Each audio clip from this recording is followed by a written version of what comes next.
chaîne qui donne envie d'agir.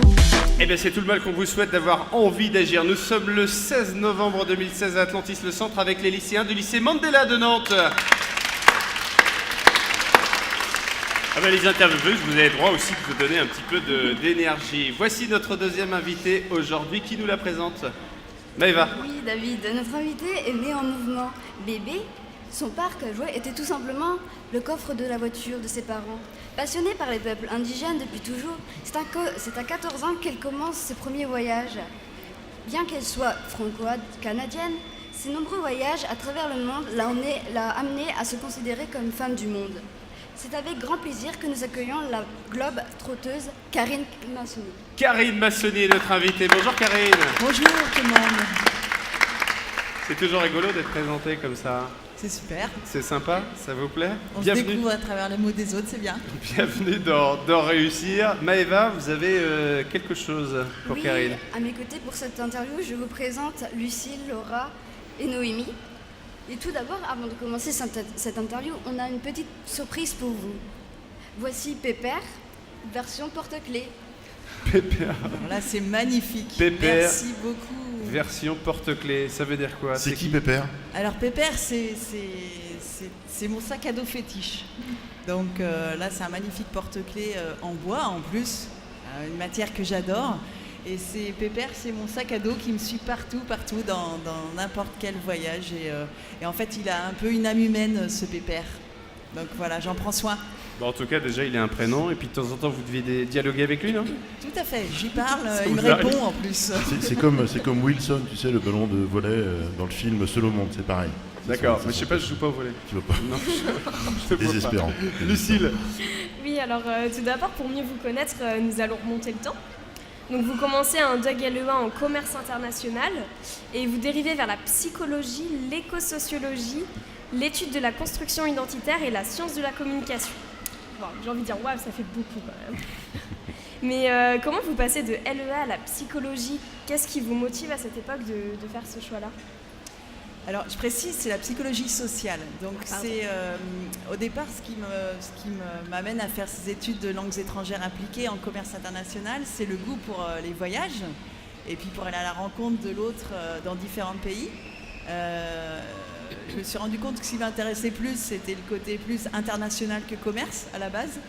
Et puis après, j'ai eu envie d'aller continuer mes études au Québec en psychologie sociale, c'est-à-dire l'étude des interactions entre les gens, comment est-ce que les gens communiquent, comment est-ce que les gens fonctionnent entre eux. Et l'éco-psychologie, comme vous l'avez très bien dit, c'est l'étude de la construction identitaire d'un individu dans son milieu naturel, comment est-ce qu'il se construit avec le milieu naturel. Ça parle toujours d'environnement, ça parle toujours d'entourage. Exactement. Ce que vous faites. C'est la relation entre les gens, la construction de soi, de son identité, en lien avec le milieu humain et le milieu naturel. Ça veut dire qu'on ne se construit pas tout seul dans son coin, dans sa boîte crânienne? Non, il me semble qu'il y a... C'est pas seulement comme ça que ça marche. C'est pas seulement comme ça. Il y a toujours besoin d'un miroir à un moment donné qui peut être un humain, qui peut être un élément naturel, qui peut être... voilà. Mais à un moment donné, on se construit en lien avec quelque chose ou quelqu'un.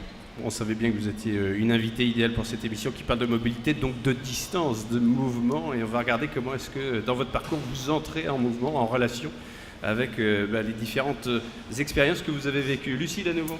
Oui, donc votre premier travail était dans les agences de tourisme, mais à mi-temps. Pourquoi à mi-temps? Parce que ça me laissait, sur l'autre moitié du temps, la possibilité de vivre aussi de mes passions. Donc de voyager pour moi-même déjà, d'aller explorer aussi la planète, voilà, faire mes voyages, d'écrire, de faire de la photo. Donc ça me permettait d'allier tout ce que j'avais envie de faire en fait. Laura. Donc en 2003, vous avez 33 ans, vous passez un diplôme de responsable de formation et vous devenez par la suite salarié de la Fédération des Amicales Laïques. En 2 mots, que signifie Amicale Laïque? Oh là là, le test. Ça, c'était pas prévu. Vous avez 2 heures. Ah, parce que vous pensiez qu'on vous enverrait les questions avant l'émission? C'est ça, en fait. En 2 mots, une amicale laïque, c'est quoi? Ça parle d'éducation populaire. Voilà, c'est ça. C'est l'éducation populaire. C'est comment est-ce qu'on se construit, encore une fois. C'est l'éducation par tous, pour tous et avec tous. Donc, Et souvent en dehors des sentiers battus. Voilà. Tiens donc. En parallèle du système plus académique, on va dire. Donc Ouais. c'est une complémentarité à l'école, mais l'idée c'est vraiment effectivement de grandir hors sentier battu aussi. On vous apprend beaucoup de choses, les jeunes, au lycée, et vous faites bien de continuer à y aller et y être assidus. Et puis on apprend aussi beaucoup d'autres choses dans la vie de tous les jours, notamment avec des associations comme celle-ci. Poursuivez, Laura. Et au bout d'un certain temps, vous en avez marre de la routine, vous vous sentez enfermé avec la sensation d'avoir fait le tour de votre poste. À ce moment-là, est-ce une soif d'indépendance que vous ressentez ? Tout à fait. Voilà. J'avais envie de voler de mes propres ailes et puis de mettre au service de ma propre entreprise mes compétences, mes acquis, mes découvertes, voilà, pour choisir ce que j'avais envie de faire et comme j'avais envie de le faire. 2007. En 2007, vous prenez une année sabbatique et vous faites le tour du monde. Vous continuez votre aventure à la rencontre des peuples indigènes. Quel est votre but ? Alors, C'est à partir de très ce bonne moment-là question. que vous commencez à aller à la rencontre des peuples indigènes ? Non, j'ai commencé à 20 ans. Mon premier voyage à la rencontre des Amérindiens du Canada, puisque je viens du Canada, c'était à mes 20 ans. Et j'ai continué tout le temps, mais en 2007, l'objectif, c'était vraiment de prendre du temps, donc c'était une année, et de me laisser le temps d'aller à la rencontre des peuples en prenant le temps avec eux. Et qu'est-ce que j'allais chercher en allant à la rencontre des peuples indigènes ? C'est une reconnexion à la nature, une reconnexion à moi aussi, et puis d'aller un peu en quête de nos origines et comment comment eux ils vivent hors du matérialisme, hors du consumérisme. Et voilà, c'était un retour aux sources en fait. On va le montrer à plusieurs reprises, ce livre. C'est le deuxième livre que vous écrivez sur la piste indigène, en vente facilement sur Internet. Voilà, pour faire simple. Justement, une question de Noémie par rapport à la rencontre de ces peuples. Oui, tout à fait. Alors, est-ce que vous pouvez nous expliquer votre moyen de procéder justement lorsque vous allez à la rencontre de ces peuples en ce qui concerne votre organisation, par exemple? Alors, en termes d'organisation, je prends Pépère. Donc le sac à dos, on l'a compris. Le sac à dos, le strict minimum, c'est volontaire d'emmener le strict minimum avec moi. Qu'est-ce qu'il y a dans votre sac? C'est quoi le strict? Allez, Alors, montrez-nous votre sac. un pantalon, un t-shirt, un pull, de quoi avoir chaud, de quoi avoir froid, une paire de chaussures, peut-être deux en fonction des milieux. Le minimum de survie, un couteau, du feu, de la ficelle, de quoi pouvoir vraiment vivre en autonomie, parce qu'il m'arrive d'avoir des journées entières avant de pouvoir atteindre la première communauté ou la première tribu. Donc je veux pouvoir aussi être autonome dans ce moment-là. Des barres de céréales, des paquets de chewing-gum, Du Coca-Cola. ouais, surtout. Un ordinateur du portable, Coca-Cola. un téléphone, enfin tout ce qui va Voilà, bien. tout à fait. Il y a des moments où vous vous êtes rendu compte qu'il vous manquait des choses? Ah bien sûr, mais ça fait aussi partie... Enfin, des choses, je dirais, essentielles, hein, évidemment. Une bonne douche. alors voilà, exactement, Rodolphe. Ça fait... J'allais pas jusque-là dans un premier temps, je pensais au sac, mais on parlera de la douche après. Mais ça fait partie effectivement des manques qu'il peut y avoir, c'est à un moment donné de l'hygiène. Et l'eau en fait partie effectivement. Et puis quand je voyage comme ça, c'est sûr que je ne vais pas draguer. Je suis dans mes attributs les plus rudimentaires. Et du coup, effectivement, le côté aussi changer de vêtements, prendre un peu soin de soi, ça peut manquer dans les grandes périodes où je pars dans ces contrées éloignées. Et des fois, je suis bien contente au retour de pouvoir me doucher comme je veux, de pouvoir m'habiller comme je veux. Et dans ma démarche, pour continuer à répondre à votre question tout à l'heure, je ne prépare rien avant de partir. Je ne lis pas. Je ne lis pas L'histoire des peuples en question. l'histoire des peuples en question, même si je sais où ils se trouvent sur une carte.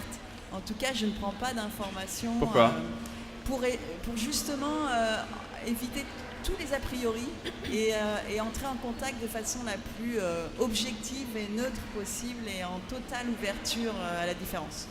Quand j'ai été formé en systémique, donc vous êtes plutôt une systémicienne, quelqu'un qui justement regarde l'ensemble des relations, hein, on l'a dit un petit peu tout à l'heure.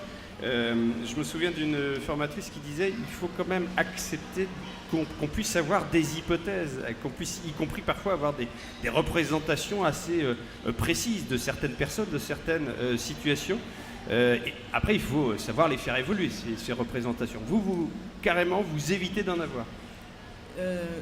J'évite d'en avoir, mais en même temps j'en ai, parce que l'éco-psychologie, comme je disais, c'est aussi l'étude des comportements et de la construction d'un individu en interaction avec son milieu naturel. Donc aujourd'hui, par expérience, les peuples des forêts, les peuples des steppes, les peuples des déserts, les peuples des mers, etc., développent des savoir-faire qu'on peut retrouver à différents points de vue, endroits de la planète, des différents modes de pensée.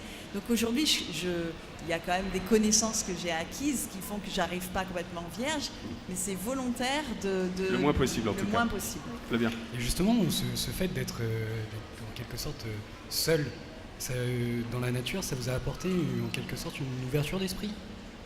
Ça m'a apporté effectivement une grande ouverture d'esprit, je pense, avec aussi beaucoup d'intuition.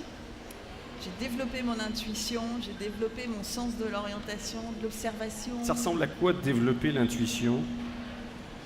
Comment est-ce que vous vous en êtes rendu compte surtout ? Par quels éléments ? Je m'en suis rendu compte parce que j'écoute ma petite voix de façon systématique. Le fait d'être à l'écoute des éléments naturels pour vivre le plus possible en harmonie dans le milieu, surtout quand on est seul, on peut compter que sur soi-même, donc je vais dire en tout cas, je suis très à l'écoute de ce qui se passe dans mon corps, de ce que je ressens comme sensation, de la petite voix qui à un moment donné me dit vas-y là c'est ok. C'est pas celle de Pépère ? Mon pépère, il m'accompagne aussi. Des fois, il me dit non, là, n'y va pas, tu vas être trop lourd sur ton dos, va pas là. Au-delà de la plaisanterie, est-ce que de temps en temps, vous vous tournez vers des petits objets, des gris-gris, et peut-être que votre sac ou d'autres éléments peuvent en faire partie, pour justement mieux vous écouter, vous ? Est-ce que finalement, vous décalez pas un petit peu justement cette approche intuitive pour mieux vous interroger, vous interviewer ? Ça fait partie de... Je ne sais même pas si tout le monde a compris cette question-là, j'en ai bien conscience. Ce sera coupé au montage. On va garder que la réponse de Karine. Je me suis jamais posé cette question par rapport à mon sac à dos, mais c'est une excellente question. Je trouve effectivement, ça m'arrive à un moment donné de me dire, bon ok, alors est-ce que là, je vais être en état physique de te porter ? Est-ce que là, est-ce que là, c'est le bon moment pour aller à cet endroit-là par rapport à mon portage, par exemple ? Donc ça va m'aider à me décaler. Et puis il y a des moments, je me mets à parler, mais sérieusement, en disant bon ok, qu'est-ce que t'en penses toi ? Et en fait, ça me permet d'avoir ma propre réponse en moi, sauf que c'est comme s'il y avait quelqu'un avec moi, quoi. Oui, parce que c'est un choix que vous faites de partir seul. Oui, c'est un choix que j'ai toujours fait jusqu'à maintenant, de partir seul, effectivement, pour... alors c'est moins confortable et moins rassurant que s'il y avait quelqu'un avec moi, mais j'ai toujours eu envie d'aller dans cette découverte de moi-même, parce que c'est aussi une découverte en profondeur, d'être seul avec soi-même, et puis tout est vécu de façon multipliée par 10, les émotions, les sensations, les rencontres, l'intensité des rencontres. Alors on va en parler effectivement. Noémie. Oui, tout à fait.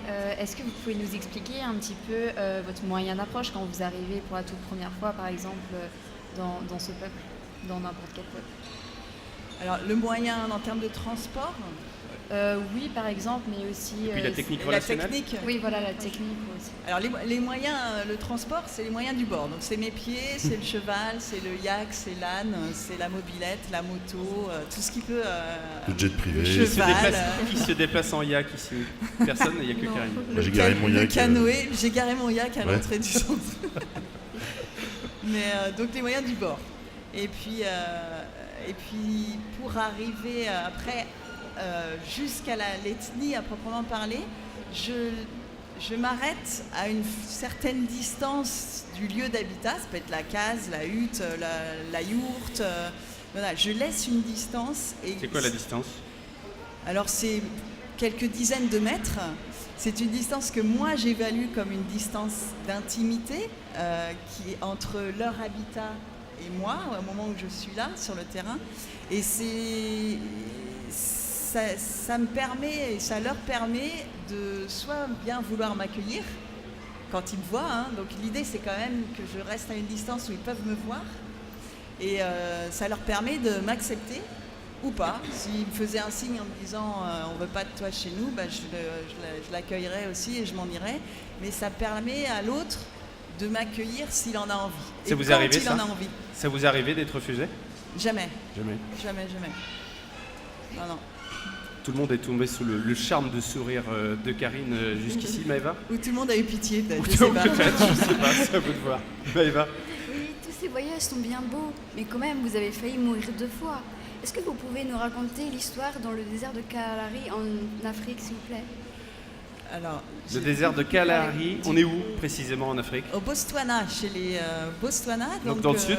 En Afrique australe, juste au-dessus de l'Afrique du Sud. Et le désert du Kalahari, c'est le désert le plus aride de la planète. Il fait 50 degrés à peu près dans le désert. Et ce jour-là, je suis partie avec un petit groupe de chasseurs-cueilleurs du peuple San, du peuple des Bushmen. On part à la chasse. Donc normalement, ça c'est les femmes ne vont pas à la chasse traditionnellement là-bas, mais comme ils ont bien compris ma démarche, ils ont accepté quand je leur ai demandé si je pouvais aller avec eux à la chasse. Donc on part à la chasse ensemble et dans leur stratégie de chasse, il y a toujours un pisteur qui ouvre la piste. C'est celui qui court le plus vite en général et les autres qui le suivent en courant. Et celui qui va le plus vite, c'est lui qui repère en premier en général les troupeaux. Et donc là, le pisteur part devant, les autres courent, moi je cours avec eux, et puis d'autant plus que je suis la seule femme, je me suis dit que je voulais pas être un boulet, donc je vais courir comme eux, et en fait j'ai pas du tout la même endurance. Ouais. Donc je commençais à avoir très chaud, très soif, et puis au fur et à mesure, je commençais à tourner de l'œil avec la chaleur, et puis à un moment donné, j'ai fait un malaise. Et là, je me suis vraiment vue mourir. Je me suis allongée, j'ai crié parce qu'ils étaient déjà partis devant moi. Donc j'ai crié pour qu'ils m'entendent. C'était un peu le dernier souffle que j'avais à ce moment-là.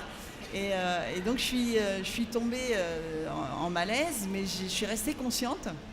Et là, je les ai vus venir vers moi. Et là, j'ai eu comme vraiment l'impression que j'allais partir. Hein. Donc je me suis retenue en pensant à ma famille, à mes amis, à eux qui allaient venir m'aider.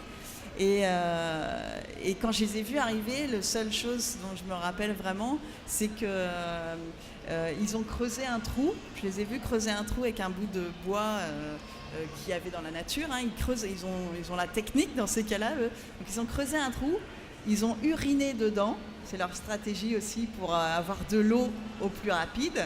Donc ils ont uriné dedans, ils m'ont jeté dedans.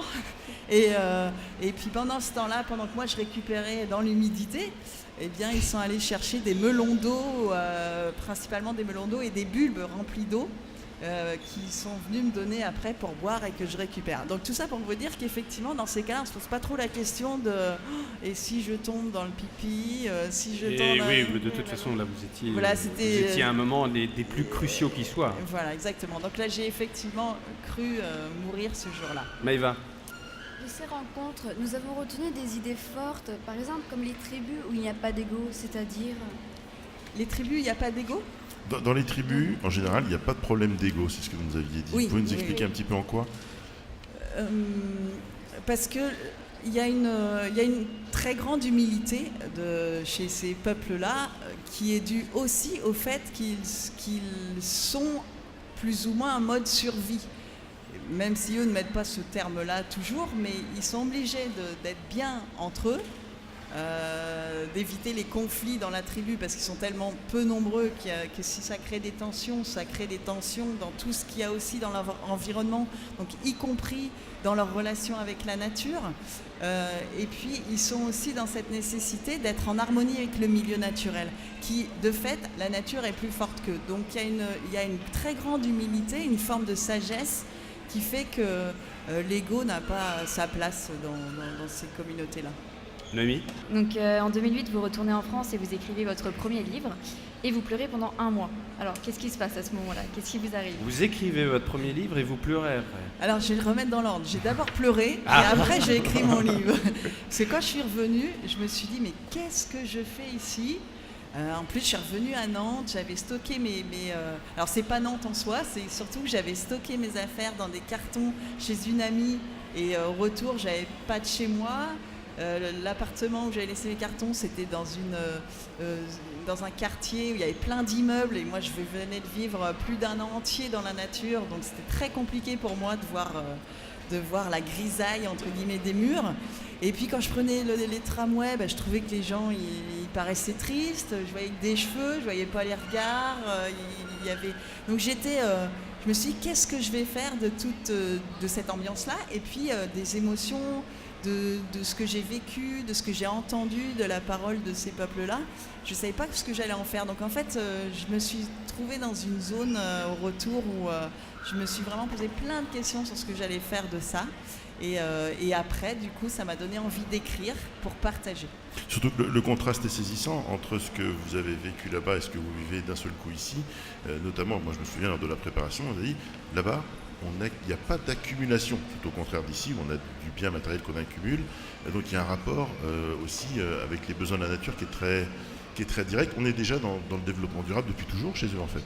Alors effectivement, si on écoutait ces peuples-là comme des scientifiques réels qui sont capables de donner des enseignements certains depuis des millénaires sur la gestion des ressources en termes de développement durable, je pense qu'on gagnerait énormément de temps parce qu'effectivement, eux, ils vivent avec la nature depuis toujours, donc ils la connaissent très bien, ils savent comment la préserver, comment la gérer, puisqu'ils vivent avec la nature. Donc effectivement, il n'y a pas d'accumulation de richesses. Voilà, quand ils chassent, par exemple, vous avez dit, quand ils chassent, ils vont chasser un animal à la fois. Voilà, un animal à la fois qui va subvenir aux besoins de la communauté pour un certain nombre de jours, mais on n'accumule pas les biens, d'abord pour préserver la nature, et deuxièmement parce que dans leur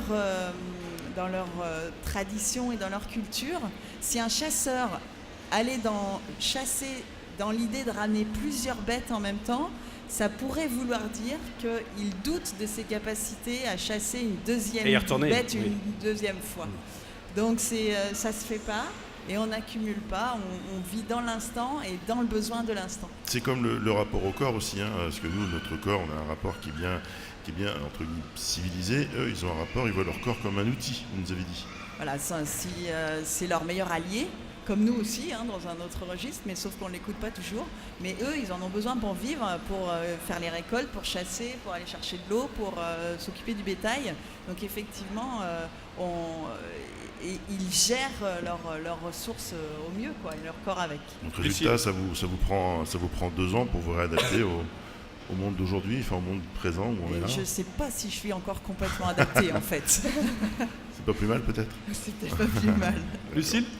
Oui, donc depuis, vous avez écrit un 2e livre qui s'intitule Sur la piste indigène. Et je tiens à en faire la pub parce que je suis en train de le lire et il est vraiment génial. Donc alors, il vous a plu? Tous aller l'acheter. Je ne l'ai pas encore fini, mais je le dévore. Vraiment, il est génial. Mais voilà, à trouver facilement oui. sur Internet. Et alors du coup, votre question? Et donc du coup, vous avez mis 9 mois pour l'écrire, comme le premier. Eh ben, c'était pas calculé, mais c'est 2 fois 9 mois pour chacun de mes livres. Donc voilà, c'est ça, un clin d'œil de la nature. Ouais, c'est ça. Ça vous évoque ça? Ben oui, c'est un accouchement. À chaque fois, j'ai l'impression d'accoucher, mais c'est vraiment ça. Comment vous écrivez? J'écris beaucoup la nuit. J'écris beaucoup dans la nature. On écrit mieux dans la nature? Moi, dès que j'ai besoin de créer, je suis plus à l'aise dans la nature. Donc souvent, je m'isole dans un coin et j'écris dans la nature. On aura peut-être une séquence spéciale nature tout à l'heure, en tout cas forcément, puisque cette émission a pour thématique la mobilité, ça veut dire quoi être mobile. On regardera ce que la nature peut nous apporter. Et puis sinon, j'ai des très bons amis qui ont des maisons très sympas aussi dans les arbres ou des cabanes ou des belles maisons inspirantes. On bien leur adresse. Et voilà. Et donc, en général, ils me proposent aussi de passer un un certain temps chez eux.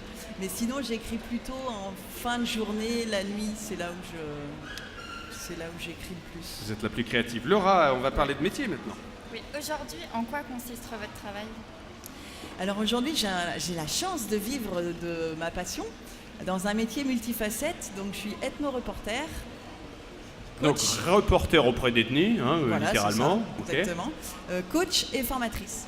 Donc je fais du coaching aussi dans les entreprises, mais avec à la fois dans les entreprises et auprès du public en insertion. J'ai 2 grands types de publics. Et de la formation, j'interviens dans les entreprises, universités, etc. Et le coaching que je fais, c'est avec une démarche très particulière que j'ai mise en place et en m'appuyant sur mon expérience de vie auprès des peuples indigènes, puisque j'accompagne à travers, en utilisant la nature comme terrain d'évolution, puis comme miroir. Donc ma démarche, c'est le nature coaching. Alors à quoi ça ressemble concrètement? Alors concrètement... Là, vous venez dans notre entreprise, bonjour, on fait quoi? Eh ben, on fait un trou dans le sable, tout le monde urine dedans. Et ça s'appelle la cohésion d'équipe. C'est ça, très bien. Alors, plus concrètement, dans l'idée de se mettre, par exemple, qu'une équipe ou une personne se mette dans une dynamique de changement vers un objectif, on se met en route dans la nature, donc en marche, vers une situation A à un point B qui est l'objectif de changement.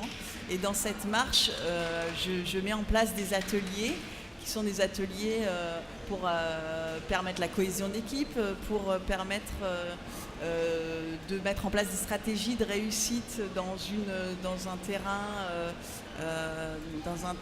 un peu où il y a de accidenté, l'inconnu, oui. un peu accidenté. Donc j'appelle ça les ateliers exploratoires où ils vivent une expérience et ensuite on débriefe ensemble et moi j'accompagne l'équipe à mettre en conscience comment eux ils ont fait pour réussir et cette stratégie-là ils vont pouvoir la réadapter dans leur milieu professionnel. Comment est-ce qu'on construisait ces ateliers on ne va pas vous demander de donner toutes vos recettes de magicienne d'entreprise, mais vous partez d'abord de tiens, qu'est-ce qui pourrait travailler, ensuite vous cherchez le support dans la nature, ou est-ce que c'est plutôt l'inverse?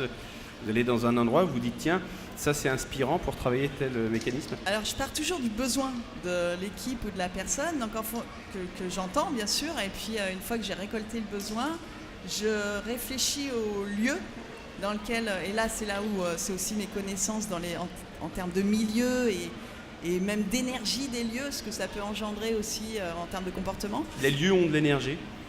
Les lieux, je vais le dire plus simplement, dégagent des ambiances. Effectivement, on n'est pas le même quand on est dans une forêt, qu'on est au bord de mer. Exemple des lieux qui dégagent montagne. de l'énergie, peut-être pour que, y compris là où on aille se ressourcer nous-mêmes? Par exemple, en montagne, il y a le fait que ce soit un milieu plus clos, ça va être... on peut être dans un état... plus sécurisé? L'introspection. Sécurisant, mais en même temps, il y a moins de vision, oui. au sens propre du terme. Donc, on va être plus dans l'introspection. Dans l'introspection. La forêt, les arbres peuvent être équivalents des fois à des obstacles. Donc, on voit moins aussi, mais en même temps, il y a la verdure des arbres qui donne un espace plus calme. La nature, la mer, par exemple, c'est plus énergisant. Donc, est-ce que ça vous parle, ça, les jeunes, les lycéens, qui est autour de la table, ce rapport à la nature et à son énergie? Flavien? Moi, je me demande si, justement, en fait, le fait de ressentir par rapport à la mer, aux arbres, c'est pas individuel par personne. Chacun ressent quelque chose de différent par rapport à la nature observée. C'est très juste et je te remercie de le dire. Si, évidemment, après, on est tous différents. Mais de façon générale, là je parle plutôt sur du général, les comportements d'un groupe dans la forêt ne sont pas les mêmes qu'au bord de mer, déjà parce qu'en termes de vision, on voit plus loin sur un océan qu'on voit moins loin en forêt. Un exemple très par exemple parlant, les peuples des îles vivent sur un territoire encerclé, justement, et développent aussi des comportements, du coup, plus de l'ordre d'une ethnie, à proprement parler, d'une tribu, qu'un territoire très large, où on ne connaît pas forcément toujours son voisin, où on voit pas... Donc il se passe des choses en termes de comportement de relationnel, quoi. Mais bien sûr qu'après, chacun est différent. Donc je choisis un lieu en fonction du besoin et je choisis après, je mets en place mes ateliers en fonction de l'objectif à atteindre, évidemment. Bien sûr. Donc vous faites du sur-mesure. Complètement, D'accord. sur la mesure. Ouais. Laura? Alors, quel peuple ou tribu aimeriez-vous rencontrer dans vos futurs voyages? Oh, il y en a plein. J'ai très envie d'aller vers les îles du Pacifique, de la Micronésie, pour aller rencontrer les peuples de la mer et ceux qui vivent encore avec les pirogues, ces moyens de déplacement traditionnels. J'ai aussi un objectif là prochainement d'aller vers l'Asie, de retourner vers les nomades de la mer de l'Asie. J'ai les Amérindiens du Canada, toujours, parce que je viens de là-bas et j'ai encore envie de continuer à explorer les différentes Premières Nations du Québec et puis du Canada. Les Premières Nations du Québec, il y a encore des peuples à découvrir? Il y a 13 grandes Premières Nations au Québec. Ils sont effectivement très, très nombreux au Québec. Donc, il faut se dépêcher peut-être de les rencontrer, tous ces peuples premiers, parce qu'il y en a, j'ai l'impression, de moins en moins. Alors, il y a non, pas à forcément. peu près, je suis pas sûre de mon chiffre, mais il y a à peu près, on va dire, un Québécois sur 3 qui est issu d'une génération amérindienne et où il y a eu des métissages avec le temps. Donc, mais par contre, je parle au Québec, là du coup on est sur le Québec, mais les Premières Nations aujourd'hui sont plus ou moins intégrés sur le territoire, donc ils n'ont plus les plumes et ils ne vivent plus dans les tipis, ou alors dans les cérémonies, effectivement. Mais après, en fonction, ceux qui sont le plus isolés vers le Grand Nord,